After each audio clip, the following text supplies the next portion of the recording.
Okay everyone, तो काफ़ी इंतज़ार के बाद द फ्लैश मूवी का ट्रेलर आ चुका है। मतलब एक फुल फ्लैश ट्रेलर टीज़र वीज़र कुछ नहीं। और मूवी भी 2016 में आई जाएगी। तो सबसे पहले मैं इस ट्रेलर का एक ब्रेकडाउन वीडियो बनाने वाला था, मतलब सीन बाय सीन। लेकिन फिर मैंने सोचा कि ब्रेकडाउन वीडियो से बेहतर है मैं ये बताऊं कि आखिर इसमें दो फ्लैश क्यों हैं, दो बैटमैन क्यों हैं और सुपरमैन की जगह सुपरगर्ल क्यों है। मतलब लगभग सभी लोगों को पता है, और जिनको नहीं पता उन्हें बता दूं कि इस मूवी की जो स्टोरी लाइन है वो फ्लैश पॉइंट से ली गई है। और जिन्हें फ्लैश पॉइंट के बारे में भी नहीं पता तो कोई बात नहीं, चिंता मत करो, मैं यहाँ पे तुम्हें फ्लैश पॉइंट के बारे में भी बता दूंगा। लेकिन सबसे पहले, अगर तुम किसी तरह का स्पॉइलर नहीं चाहते हो स्टोरी के बारे में या फ्लैश पॉइंट कॉमिक बुक के बारे में, तो बेहतर होगा कि तुम ये वीडियो अवॉइड करो। ओके देन, तो सबसे पहले फ्लैश पॉइंट। तो flash point DC comic book में वो स्टोरी लाइन है जिसमें बैरी एलन पास्ट में जाके अपनी माँ की जान बचाने की कोशिश करता है, क्योंकि उसकी माँ को बचपन में रिवर्स फ्लैश ने मार दिया था जब वो बहुत छोटा था। और जब बैरी एलन को पावर मिलती हैं, सुपर पावर्स, सुपर स्पीड की, और उसे पता चलता है कि वो टाइम ट्रैवल कर सकता है, तो वो वही करता है जो एक अच्छा बेटा करेगा। सबसे पहले पास्ट में जाओ, अपनी माँ को गुंडे से बचाओ, ताकि तुम्हारे पिता पर उस कत्ल का झूठा इल्ज़ाम ना आए, मतलब तुम्हारी माँ के कत्ल का। और तुम एक अच्छी खासी हैप्पी फैमिली बना सको अपनी, और एक बढ़िया ज़िंदगी जी सको। पर प्रॉब्लम यह है कि बैरी एलन जब ऐसा कर देता है, वो पास्ट में जाके अपनी माँ को बचा लेता है, तो प्रेजेंट में हर चीज़ की भसड़ मच जाती है, मतलब हर चीज़ की वाट लग जाती है।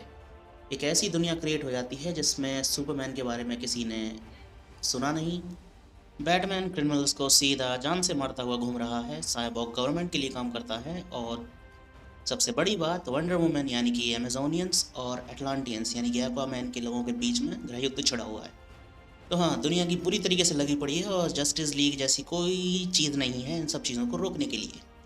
तो जब ये चीज़ बैरी एलन रियलाइज़ करता है, क्योंकि अब उस पर करंट टाइम में पावर भी नहीं है, तो वो क्या करता है, उसको डिसीजन बनना पड़ता है कि पास्ट में जाके अपने आप को रोक के अपनी माँ को बचाने से दोबारा, ताकि दुनिया वापस उसी ट्रैक पे आ सके जैसी थी। और ये काफ़ी बड़ा डिसीजन है, और ये मूवी भी उसी पर डिपेंड करती है।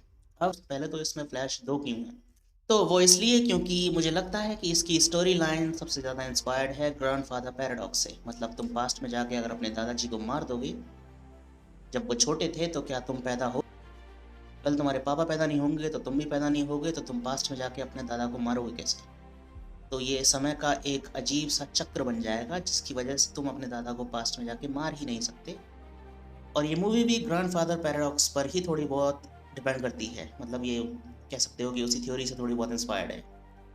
तो हुआ कुछ ऐसा होगा कि हमारे प्यारे बैरी एलन ने, मतलब जस्टिस लीग वाले बैरी एलन ने, जिसको जैक स्नाइडर बनाया था, जिसकी लाइटनिंग ब्लू है, जैसा कि तुम ट्रेलर में देख सकते हो कि एक की लाइटनिंग ब्लू है और दूसरे की येलो है, तो मैं ब्लू टाइमलाइन और येलो टाइमलाइन बोलूँगा यहाँ पे। तो ब्लू टाइमलाइन वाले बैरी ने पास्ट में जाके अपनी माँ को बचाया, और वो ऐसा प्लान कर रहा है। इस बात के सबूत हमें ट्रेलर के बीच में मिल जाते हैं, जब ब्रूस वेन उससे कहता है कि जो तुम करने की कोशिश कर रहे हो, पास्ट में जाके अगर तुमने कुछ बदल भी दिया तो हो सकता है तुम सब कुछ तबाह कर दो। और बैरी कहता है कि हो सकता है मैं सब कुछ ठीक कर दूँ। तो हाँ, मूवी के इस पॉइंट पे वो डेफिनेटली कंसिडर करेगा पास्ट में जाना। और उसके बाद क्या होगा, उसके बाद वो वही करेगा जो वो फ्लैश पॉइंट में करता है, वो पास्ट में जाएगा और अपनी माँ को बचा लेगा। लेकिन इतना करने के बाद जब वो प्रेजेंट में आएगा, तो उसे क्या पता चलेगा कि उसका प्रेजेंट सेम टू सेम है, कोई भी बदलाव नहीं हुआ। उसकी माँ अभी भी मरी हुई है, और दुनिया वैसी है जैसी वो छोड़ कर गया था। लेकिन फिर उसे एक और बात पता चल जाएगी ना। ग्रैंडफादर पैराडॉक्स का एक तोड़ ये है कि अगर तुम पास्ट में जाके अपने दादा को मारते हो, तो तुम्हारी ज़िंदगी में कोई बदलाव नहीं होगा। तुम्हारे दादा को मारने की वजह से बस एक दूसरी टाइमलाइन क्रिएट हो जाएगी, जिसमें तुम्हारे दादाजी जिंदा नहीं होंगे। लेकिन जो तुम्हारा प्रेजेंट होगा वो सेम टू सेम होगा, और यही चीज़ यहाँ पर बैरी एलन के साथ हुई है। और वजह किसी के मारने के, जब उसने पास्ट में जाके अपनी माँ को बचाया, तो उसका प्रेजेंट तो सेम टू सेम रहा, लेकिन उस पॉइंट से एक नई टाइमलाइन क्रिएट हो गई, जिसके बैरी एलन पर कोई पावर नहीं है, और वहाँ पर उसकी माँ भी जिंदा है, यानी कि येलो टाइमलाइन। और इस बात का पता जब हमारे बैरी एलन को चलता है, तो वो सोचता है उस टाइमलाइन को बचाने की, क्योंकि उस टाइमलाइन में उसकी माँ जिंदा है, येलो टाइमलाइन में। कैसे बचाने की, क्योंकि उस टाइमलाइन में ना तो सुपरमैन है और ना जस्टिस लीग है जॉर्ड को रोकने के लिए। जैसा कि तुम्हें पता होगा कि 2014 या 16 में जो सुपरमैन की मूवी आई थी, मैन ऑफ स्टील, उसमें जॉर्ड ने हमला किया था और उसे सुपरमैन ने रोका था, लेकिन क्योंकि येलो टाइमलाइन में सुपरमैन जैसी चीज़ है ही नहीं और जॉर्ड हमला करेगा ही करेगा, तो फिर वहाँ पर उसे रोकने के लिए कोई नहीं होगा और बैरी एलन और उसकी माँ दोनों येलो टाइमलाइन वाले मारे जाएंगे। जब ब्लू टाइमलाइन वाले फ्लैश को ये बात पता चलेगी तो फिर वो उस टाइमलाइन को बचाने की सोचेगा। और इस बात के क्लू हमें ट्रेलर के पहले ही सीन से मिल जाते हैं, जब ब्रूस वेन की आवाज़ पीछे से आती है और वो कहता है कि जब तुम किसी भी यूनिवर्स में जा सकते हो, किसी भी टाइमलाइन में जा सकते हो, तो इसी को बचाने की कोशिश क्यों कर रहे हो। और बैरी कहता है कि इसमें मेरी माँ है और मैं उन्हें दोबारा नहीं खो सकता। तो यानी उसे किसी तरीके से ये पता चल गया है कि येलो टाइमलाइन में उसकी माँ जिंदा है, जो उसकी वजह से क्रिएट हुई है, और अब उसे वो टाइमलाइन बचानी होगी क्योंकि जॉर्ड उसमें सब कुछ तबाह करने वाला है। तो वो क्या करता है, वो किसी तरीके से येलो टाइमलाइन में चला जाता है और अपने दूसरे वर्जन से मिलता है। जैसा कि तुम इस सीन में देख सकते हो, ये दोनों आपस में मिल गए और थोड़ा सा कॉमेडी सीन भी हो रहा है, तुमने मेरा चेहरा चुरा लिया, जो भी एक है, ये आपस में मिल गए और ये सब कुछ बता देगा कि भाई देख, तेरे पे पावर नहीं है और जॉर्ड आने वाला है, सुपरमैन जैसी कोई चीज़ है नहीं, हमें बैटमैन को ढूंढना होगा ताकि हम जॉर्ड को रोक सकें और ये दुनिया तबाह होने से बच सके और हाँ, तेरे को पावर भी दे सकें। और इस सीन के क्लू तो तुम्हें पूरे ट्रेलर में मिल ही जाएंगे, जैसे कि ये बैटमैन की गेम में जाके जब बत्ती ऑन करता है तो यहाँ पे तुम देख सकते हो कि ये बैटमैन इस टाइमलाइन में अलग है, यानी कि ये माइकल कीटन वाला बैटमैन है जो लगभग 30 साल बाद दोबारा बैटमैन का रोल रिप्राइज कर रहे हैं।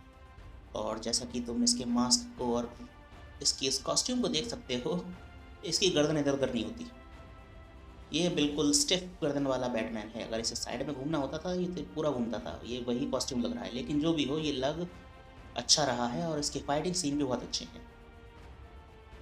तो यहाँ इस पॉइंट से दोनों बैरी वही काम करेंगे, येलो टाइमलाइन में आके ब्लू टाइमलाइन वाला बैरी येलो टाइमलाइन को बचाने की कोशिश करेगा जॉर्ड से। तो पहला काम बैटमैन को ढूंढो, दूसरा काम सुपरमैन को ढूंढो, क्योंकि उसका शिप वैसे तो कैंसस में लैंड हुआ था, लेकिन यहाँ पर कैंसस में लैंड नहीं हुआ, कहीं और ही लैंड हुआ है और गवर्नमेंट के पल्ले पड़ गया है। लेकिन उन्हें क्या पता चलता है कि सुपरमैन का शिप तो क्रैश हुआ ही नहीं, सुपरगर्ल का शिप क्रैश हुआ है और वो उसको बाहर निकाल लेते हैं। जैसा कि तुम इस सीन में देख सकते हो कि यहाँ पे सब लाइट लाल लाल सी हैं, तो ये ऑब्वियसली सारा का प्रिजन लग रहा है मुझे, क्योंकि रेड रेडिएशन सुपरगर्ल की पावर को ख़त्म कर देता है और सुपरमैन की भी, तो उसे एक ऐसे ही कमरे में बंद करके रखा होगा ज़रूर जिसमें रेड रेडिएशन हो। और आगे के सीन में भी देख सकते हो, यहाँ पे माइकल कीटन वाला बैटमैन सुपरगर्ल के साथ कहीं पर हमला कर रहा है या फिर यहाँ से ये लोग भाग रहे हैं इन लोगों से। और बैरी एलन, ये येलो टाइमलाइन वाला बैरी एलन है, लंबे वाला, और इसके पास कोई पावर नहीं है।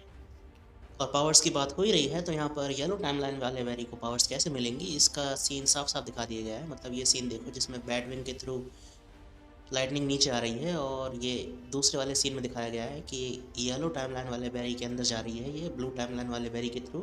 तो हाँ, ये दोनों सीन तो एक ही हैं, मतलब बैटविंग के थ्रू लाइटनिंग ब्लू वाले बैरी के अंदर आके और फिर येलो वाले के अंदर जाएगी और इस तरीके से येलो वाले को भी पावर्स मिल जाएंगी। उसके बाद ये एक और सीन है सुपरगर्ल का, जिसमें ये किसी को आसमान में ले जा रही है। अब जिसको भी ये ले जा रही है वो काफ़ी चिकना बंदा है, और क्योंकि कॉमिक्सों में फ्लैश को पावर्स एक बार में नहीं मिली थी, मतलब उसे 2-3 बार ट्राई करना पड़ा था अपनी पावर्स के लिए, तो ये भी पॉसिबल है कि इस मूवी में भी ऐसे ही दिखाया जाए। मतलब पहले बैटविंग के थ्रू पावर्स लेने की कोशिश की जाए और उसके बाद सुपरगर्ल सीधा उसे आसमान में उठा के ले जाए और उस पर बिजली गिरवा दे। लेकिन ये सुपरगर्ल वाला जो सीन है, ये मुझे नहीं लगता कि ये बैरी एलन है इसकी गोद में, मुझे लगता है ये कोई और है। और इसके थोड़े से चांसेस इस बात के भी हैं कि ये सुपरमैन है, क्योंकि हो सकता है कि किसी तरीके से ये सुपरमैन मूवी में हो और ये इसे बादलों के ऊपर सूरज के पास ले जा रही है ताकि उसको पावर्स वापस दिलवा सके। अब ये कौन है ये तो मैं कंफर्म नहीं कह सकता, लेकिन दोनों ही कैरेक्टर्स के होने के चांसेस बहुत ज़्यादा कम हैं। बैरी के होने के चांसेस भी बहुत ज़्यादा कम हैं क्योंकि उसे पावर्स बैटविंग के थ्रू मिलेंगी, उस पर लाइटनिंग गिरवा के इस वाले सीन से। और सुपरमैन के होने के चांसेस भी बहुत ज़्यादा कम हैं क्योंकि अभी तक कोई ऐसी खबर तो नहीं आई कि इसमें हेनरी कैविल है या नहीं।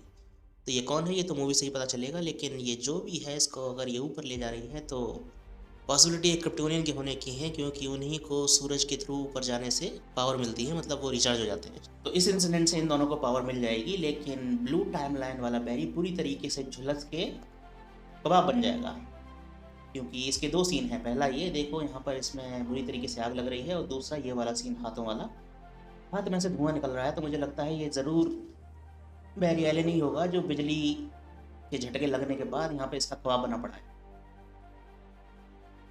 नाउ एक सीन में ब्लू टाइमलाइन वाला बैरी एलन कहता है कि मुझे ये सब कुछ ठीक करना होगा, अगर मैं वापस नहीं लौट पाया, सब कुछ ठीक नहीं कर पाया, तो फिर मेरा पूरा फ्यूचर बर्बाद हो जाएगा। अब वो ऐसा इसलिए कहता है ऑफकोर्स क्योंकि पास्ट में जाके उसने अपनी माँ को बचाने की कोशिश की, जिसकी वजह से ये टाइमलाइन क्रिएट हुई है। तो यहाँ पे जितने भी लोगों को जॉर्ड मारेगा वो उसी की वजह से मरेंगे। और इस टाइमलाइन की खास बात यह है कि यही टाइमलाइन जन्म देगी जेम्स गन के डीसी यूनिवर्स को। मतलब येलो टाइमलाइन के ही वो सब लोग हीरो होंगे जो जेम्स गन की मूवीज़ में आएंगे, जिसका मैंने पहले वीडियो बनाया था। मतलब वो 10 साल वाला प्लान, जिसमें 5 मूवीज़ और 5 सीरीज़ थी, तो वो इसी टाइमलाइन से निकलेगी।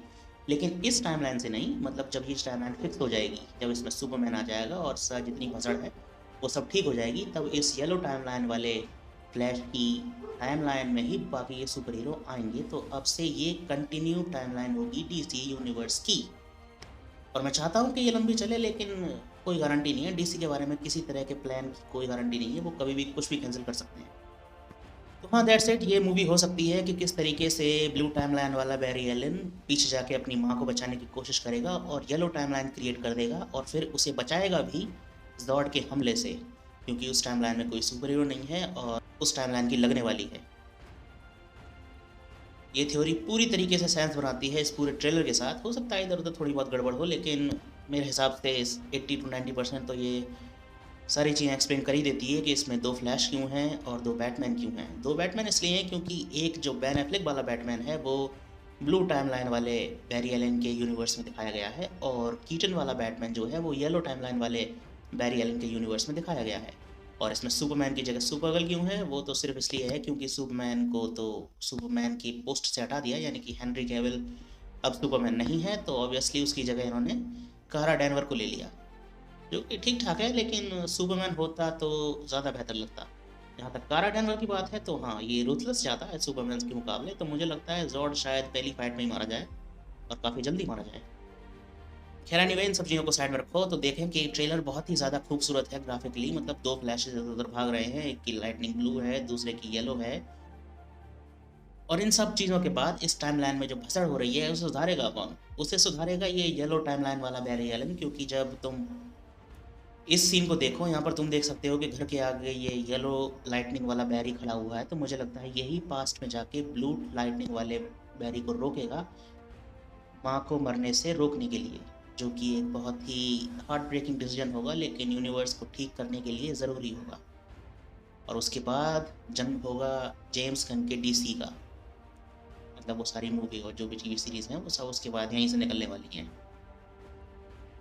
मतलब ब्लू टाइमलाइन वाला बैरी एलन माँ को बचाएगा और येलो टाइमलाइन वाला बैरी एलन उसे रोकेगा माँ को बचाने से, क्योंकि पूरी दुनिया की वाट लग रही है एक सिंगल डिसीजन से। ओके देन, तो फिर ये था मेरा वीडियो इस मूवी की पॉसिबल स्टोरी लाइन का। अब अगर ये इसकी स्टोरी लाइन है तो ठीक है, वारे नारी, क्या बात है, हमने पहले ही पता कर ली। और अगर ये इसकी स्टोरी लाइन नहीं है तो कोई बात नहीं, वैसे भी ये सिर्फ एक थ्योरी है, इसका 100% सही होना कौन सा ज़रूरी है। एनीवे, मूवी मुझे लगता है बहुत धमाकेदार होने वाली है। अब देखना ये है कि नई वाली सुपरगर्ल का आखिर आगे जाके होगा क्या, क्योंकि मुझे लगता नहीं कुछ खास होगा, लेकिन फिर भी देखना तो बनता है। ऑलराइट देन, तो देखते हैं कि मूवी क्या झंडे गाड़ती है जब रिलीज़ होगी जून 16 को। मैं मिलूंगा तुमसे अपने अगले वीडियो में। Till then take care and bye bye.